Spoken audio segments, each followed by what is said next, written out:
லட்ச ரூபா கடன் அடைக்கிறதுக்காக தான் இந்த ஊருக்கே வந்தோம். டேய் இப்பதான் இந்த 2 பேர் கிராஸ் ஆகி போறானுங்க. டேய் 1 மணி நேரத்துல 3 லட்சம் ரூபா தரானடா. என்ன வேலை அந்த வேலையை நாங்க முடிச்சு கொடுக்குறோம். தேங்க்ஸா. டேய் வர சொல்லிட்டாங்க. டேய் ஒரு வழியா அவங்க சொன்ன இடத்துக்கு வந்தாச்சுடா.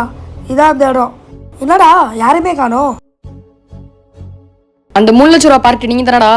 ஆமாண்ணே. நீங்க தான் இந்த போன்ல பேசினதா? என்ன வேலை செய்யணும்? 1 மணி நேரத்துல 3 லட்சம் ரூபா எவன்டா கொடுப்பா உங்களுக்கு? எல்லா கஷ்டம் எடுங்கடா. ஒழுங்கா ஊருக்கு போய் சேரணுமா வேணாமா? நான் ஏதோ தந்துடுறேன் இருங்கண்ணா. இந்தாங்கண்ணா இதானே இப்போதைக்கு இருக்கு. சரிப்பா காட்டுறா நிறைய தேரும் போலே. என்னடா எல்லா நோட்டும் டூப்ளிகேட்டா இருக்கு. இதெல்லாம் சின்ன பிள்ளைங்க விளையாடுற பொம்மை நோட்டுறா. நம்மள ஏமாத்திட்டானுங்கடா. டேய் இந்த ஒரு நோட்டாவது ஒரிஜினல் நோட்டு மாதிரி தெரியுதுடா. குடு பாப்போம். ஆ என்னடா முன்னாடி 500 ரூபா பின்னாடி 50 ரூபா போட்டிருக்கே. இதுவும் டூப்ளிகேட் நோட்டு தான்டா. நம்ம அவங்கள ஏமாத்தலான்னு பார்த்தா அவனுங்க நம்மள ஏமாத்தி விட்டானுடா. போ அடுத்தவங்களை ஏமாத்தணும்னு நினச்சா நம்ம தான் ஏமாறுவோம்.